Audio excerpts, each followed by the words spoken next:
Savvy Business Radio, drawing out the best from our guests with our host, Christina Nichman.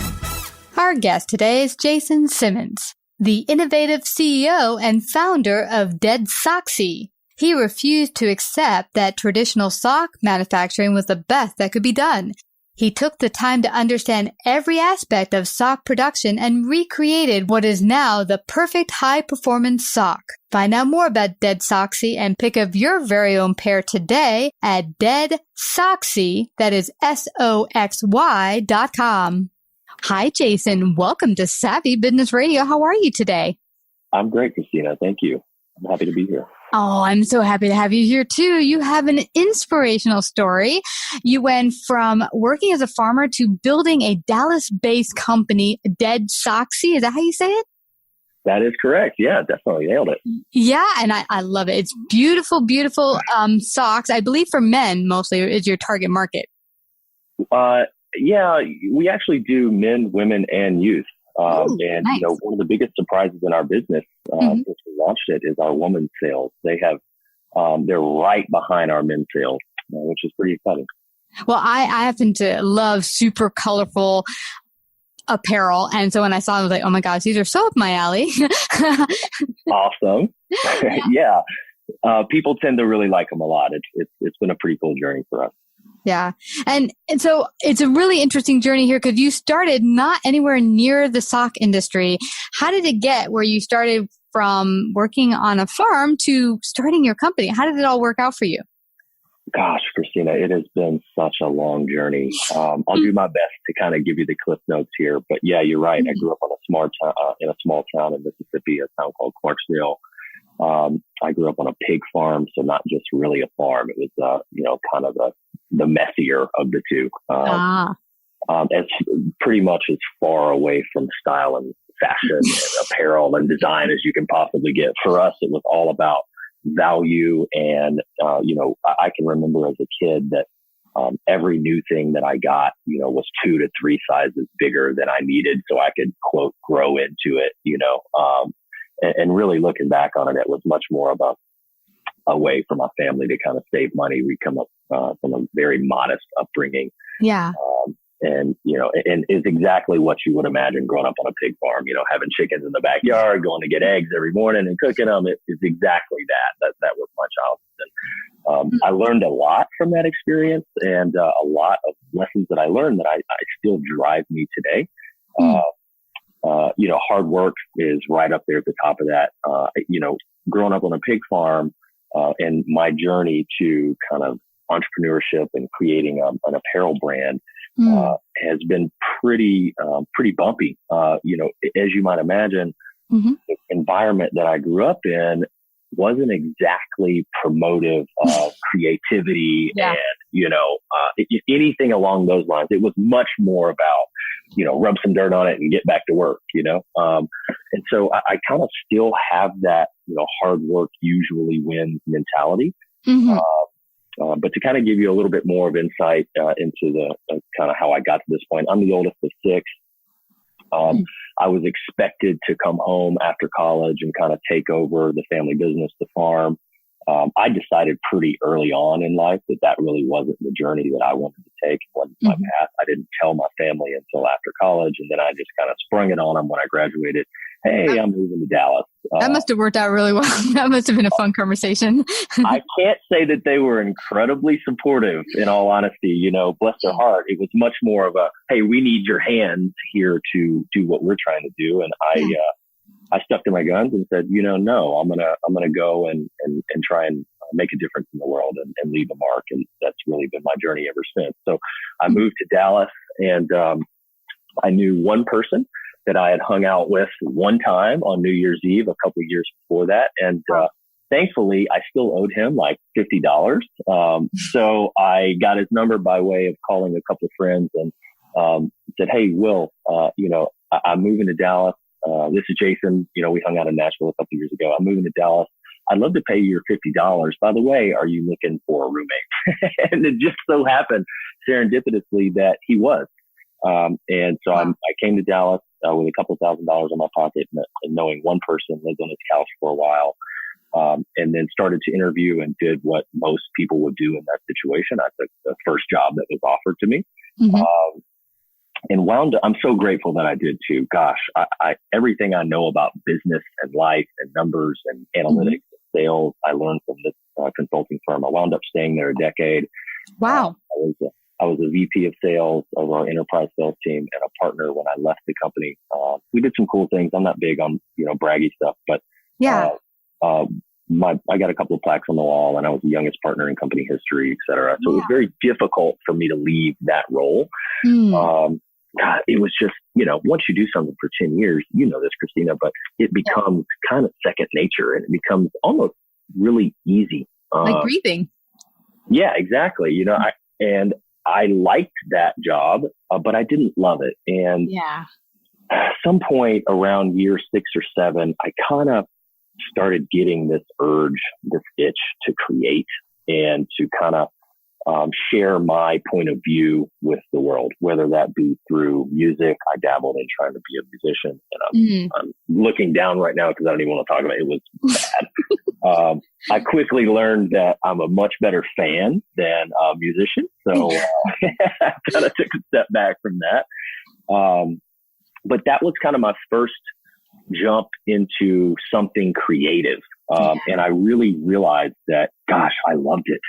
And so from that point forward, I created a music streaming app, kind of a Spotify competitor that kind of meshed playlists in what today is known as 8 tracks.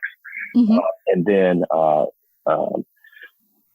during that time, towards the end of that, before we sold the app, I started kind of dabbling in apparel design, frankly, because I just wanted to create a pair of pajama pants that I thought were cool. And during that process, gosh, I really discovered that is what gets me out of bed in the morning. Wow. And I know it's not that way for everybody, but reading about, yarn properties and creating a sample and doing something new, and then looking at how they feel on your skin, and more importantly, how I feel about them when I wear them. That was everything to me. And the pajama pants didn't work out because it's a very difficult market, and they were way before their time. But once I figured out, hey, this is something that I really genuinely love to do, and I think I could be pretty good at this. So I looked around the market and trying to look at other things that I would do. Obviously, jeans and chinos and things like that were on my radar. But gosh, it was just so competitive at that time. This is 2010, 2011. And socks were really starting to come on at this time and kind of gain some popularity. And I was having major problems with all of the socks that I were wearing. And it's pretty much every brand, I was having the same issues. They were shrinking up far too much. They would start out up, over my calf, and then they would be a large ankle sock by the time I laundered them a couple times, which is just incredibly frustrating, to pay $25 or $30 for what you hope is a great pair of socks, for it to just be something that I avoid grabbing out of my closet when I go in there. It was pretty frustrating. So once I kind of unveiled that and became aware that that was an issue, I started talking to other folks out in the industry, like, hey, I see you're wearing cool socks in the Starbucks line or whatever that may be. Tell me, is that the best pair of socks that you own? If you could change anything, what would you want to change? And it was such an unbelievable experience for me that every person had the same answer. Every one of them. What was it? It was 2 things. And this is the ethos of DeadSoxy and what we set out to solve. It was the socks that shrank up too much, and the socks slid down their leg. So our novel goal was, when we started DeadSoxy, was to create a sock that didn't shrink, or that shrank as minimal as possible, and to stay on your leg where you put it, right? So if I pull it all the way up, I want it to stay there. If I pull it, halfway up, I want it to stay right there. And that simply did not exist on the market at that point. So unbeknownst to me, it would take 3 years to figure out how to create that sock. And some of that's just from my lack of knowledge in that industry, because, I jumped in and had to learn it from scratch. But it was a lot of fun, and I'm happy to say that we solved those problems, and we've We went live after 3 years of R&D in May of 2015 and have since sold 162,000 pairs of socks, which is pretty exciting. That is amazing story. And what I'm loving about it is that you started out, you had this essence of true hard effort and work, which, you know, and people don't understand. We talked before the interview that people see a very successful company like your own and see like, oh, look, you see the end result, because that's when you notice them. That's when they get on the picture. That's when they're on all the news stations and on all the broadcasting radio stations. So you're like, whoa, they just came out of nowhere. They didn't even have to work at this. It's like, no, they were in their garage at one point, or they were struggling on a design before they got started. And now you're seeing the end result of their true hard work and effort and what they put together to create. And so I think that's something that some people forget when they start something, is that, no, this will take a lot of effort on the front end. Are you willing to put in the effort? Now, also, I picked up from you, you worked with a consulting gig. What brought you to, you know, becoming partner? Was it sales you worked in, correct? Yeah, it's a good question, actually. I started out with the firm as an analyst and then moved into our recruiting department. And the company is really a sales-driven environment anyway. So kind of everybody is responsible for some type of capacity of sales, whether it be customer service or account renewal or something like that. So my bosses at the time were listening to our phone calls, you know, and that happens a lot in the corporate world.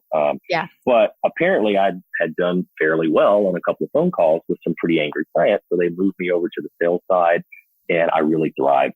I really love the cultivating a relationship and really delivering value, right? Sales is one thing if you're selling a product that isn't bringing a lot of value, but we did. And it was really easy to say, hey, you need this and here's why, or let me do this for you and let me present a business case to the executive team on why this makes sense. And the value creation that we did for our clients and that they still do, they're still around and still crushing it, was pretty cool. And but coming up in the consultant space, you have the opportunity to see so many companies from the inside out. So I would, we traveled a lot. My team and I traveled a lot. We were on the road, you know, a couple of times a month at least for several years there.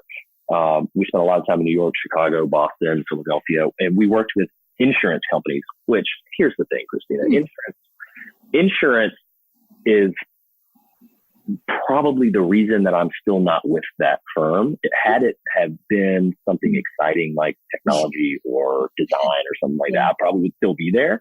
But gosh, insurance is just unbelievably boring. Sorry to all of your listeners that are in insurance. That's my opinion on it. But we did some really amazing things. And what that allowed me to do is to see the inner workings of companies, to help them design commission structures, to help them with succession planning, to interview people for leadership roles in their company and really make suggestions and be pretty valued in those suggestions. So I really got to see the inner workings of a company that is much, much larger than I probably will ever be with DeadSoxy. So you never know. Well, yeah, I mean, that's the goal, right? But the insight that I gained from that experience is just invaluable today. Yeah.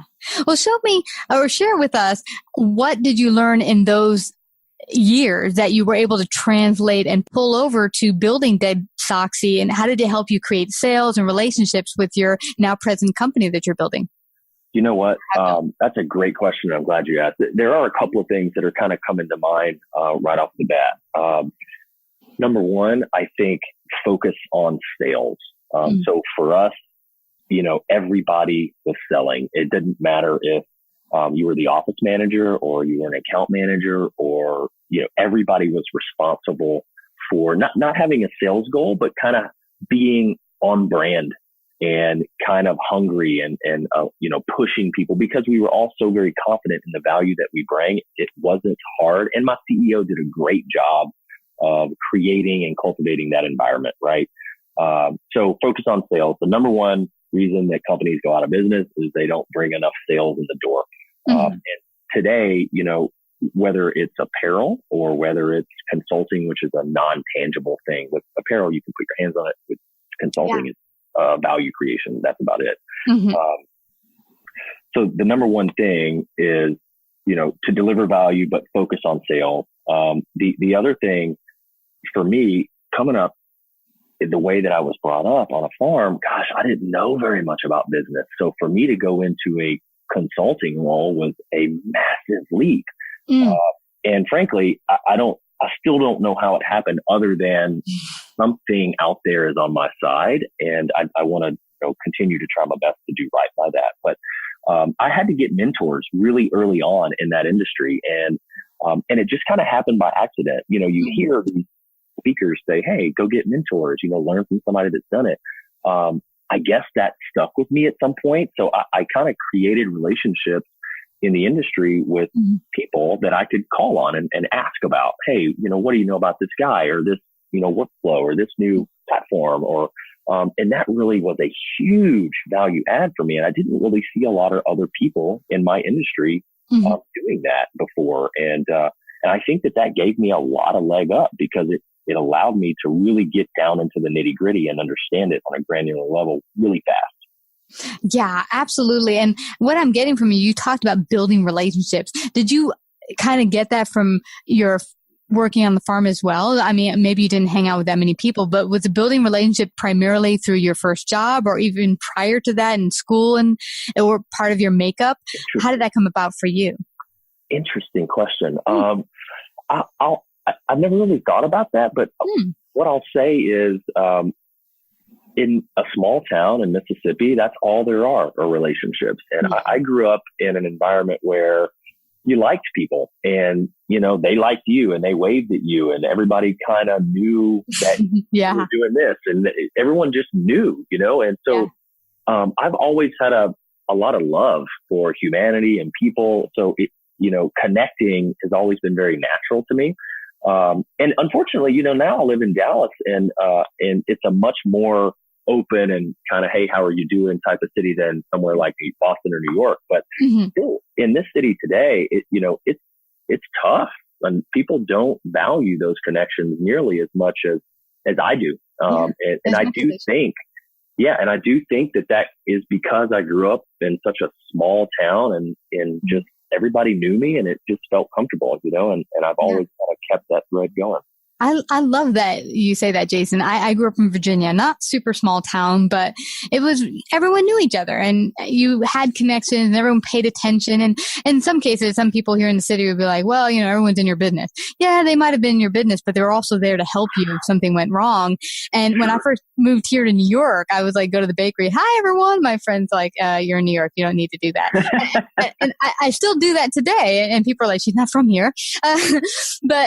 One thing I gathered from working with businesses is that connection building is so important. And I get from talking as a consultant in the past and also talking to their clients is that they often don't feel heard, for one. Number two, they'll often say to me, hey, they got me to sign on a dotted line. And then it was like later for you.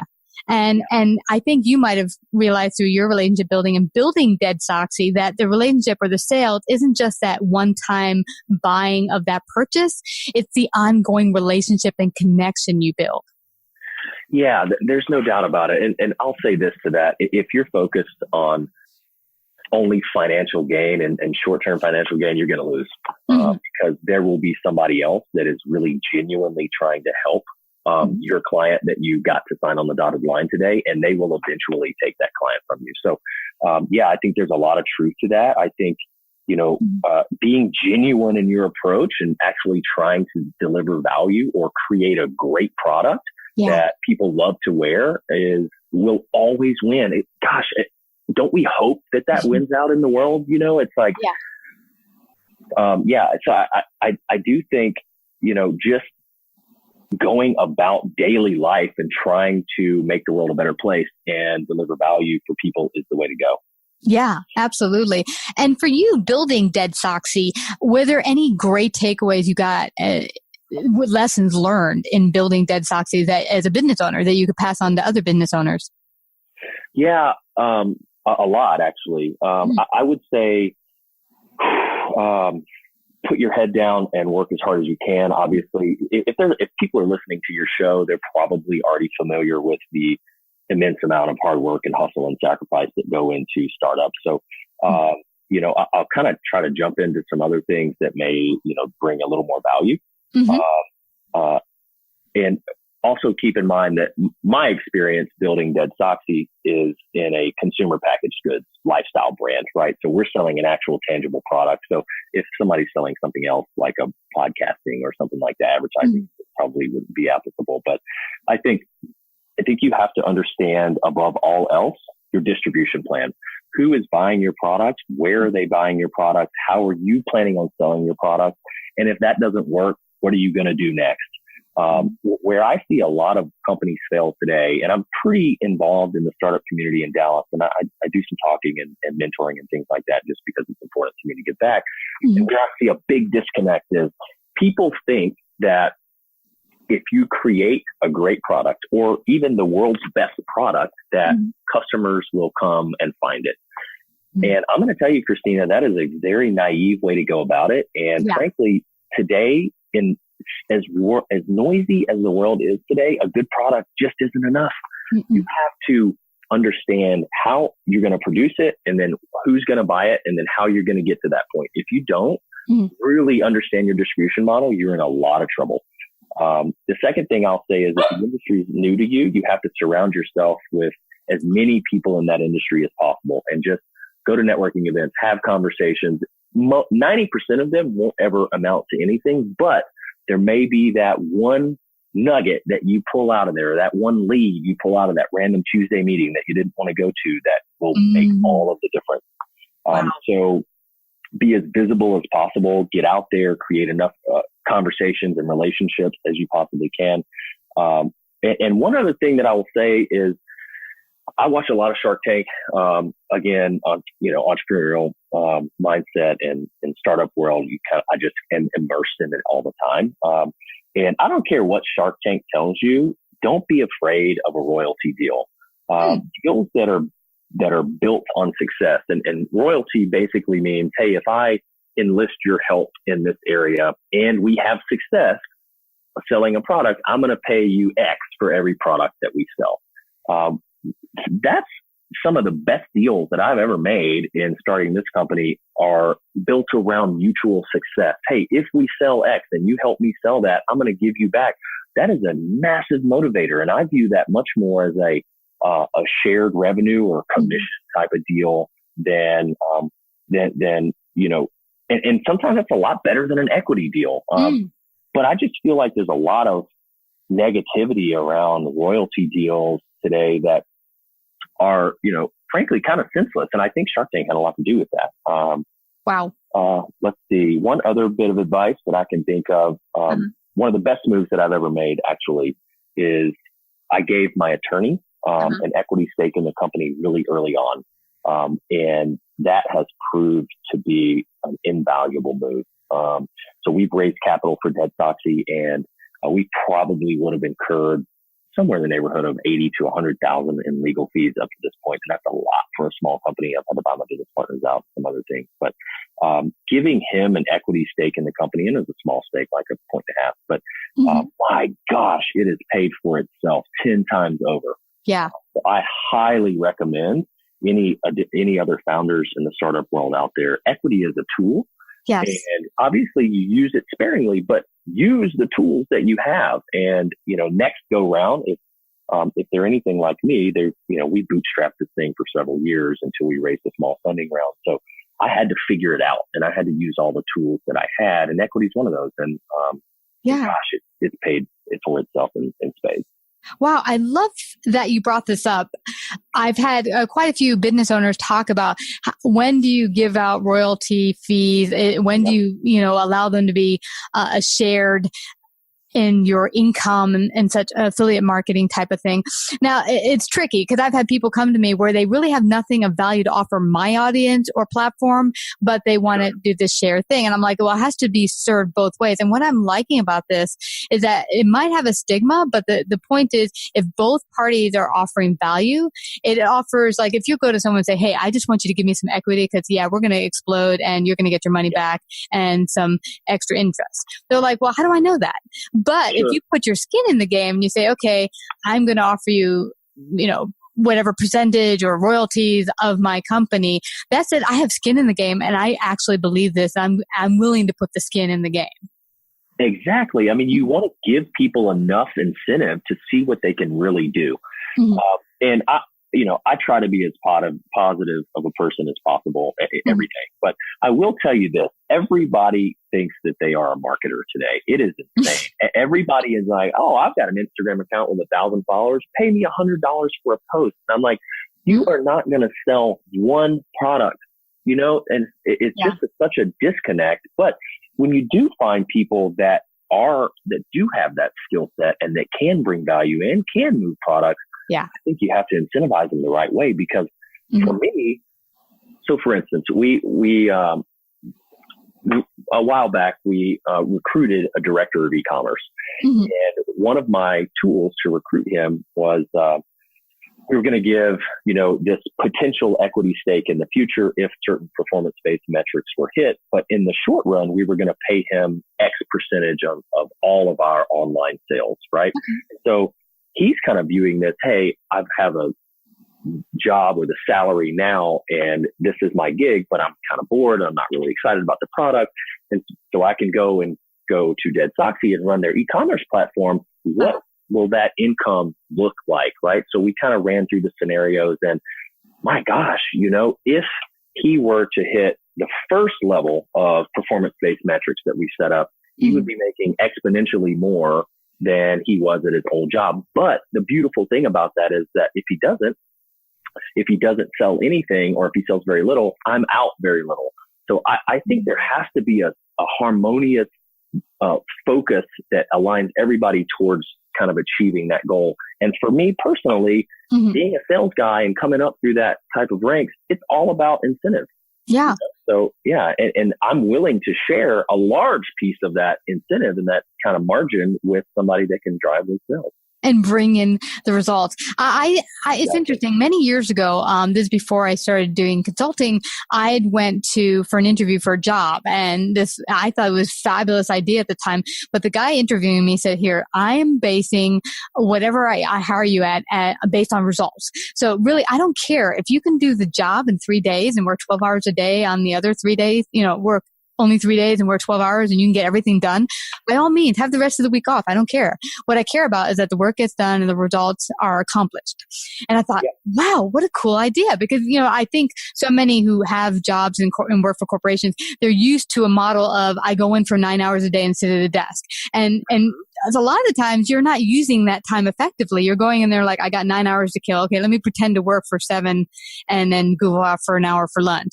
And instead, I think it's much more enhancing for any company to base things on incentives and, hey, I'm going to give you a commission base, maybe a small base salary, but you can make extensively more based on the results you bring to the company. I think it serves everyone, the company and the employees. I totally agree. And I'll say a couple of things on that. As a VP of sales, I was responsible for hiring lots of new sales talent in my old role as a consultant. And gosh, some people just are not cut out for sales and aren't incentivized by making money.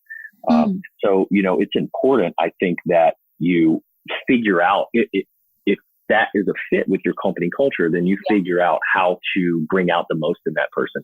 Unfortunately, that generally wasn't a fit with our company culture. And, you had to be really hungry. You had to be really hustle oriented to kind of make it in that world.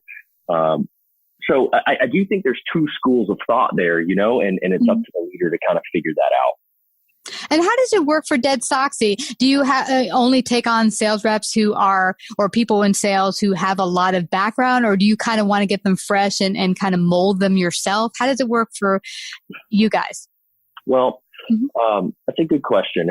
And I'll say a little bit about our model. So I've tried a couple of things with our current model and kind of having a home base. And then last January, I decided to send everyone home in the summer and let our lease lapse at our building. We had kind of outgrown our space and we had people sitting on top of one another. So it made a good financial business case. And we could also save the $2,200 a month that we were paying in rent.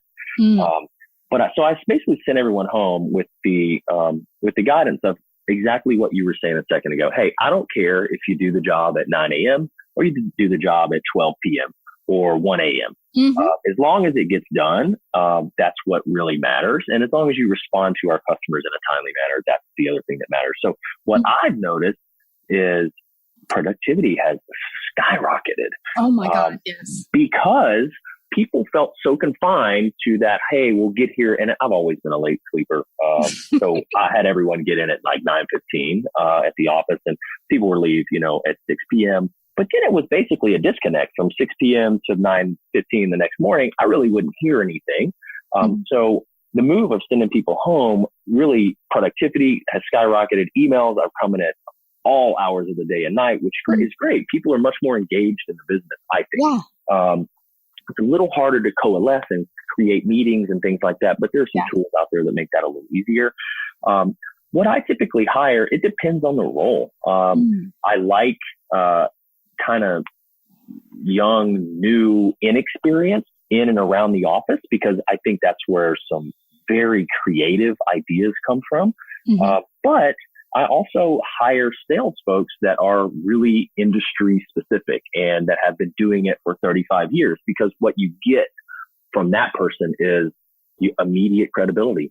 And for a young brand, we need to trade on other people's reputation. Right now, it's so noisy out in the industry to try to create an online brand or a retail brand that sells in retailers, to say, hey, we're doing it the right way. We have the best product. I truly believe in my soul that we do, but that doesn't mean a lot, right? I mean, think about how many times you see that every day. It's a lot. So for us, the big move in hiring a sales team, and we've got 6 folks right now that are doing really well. It's an exciting time for us. But I really looked at who do they know? And are they somebody that I can, trust and that will embody DeadSoxy's brand and that can really hammer home the mission?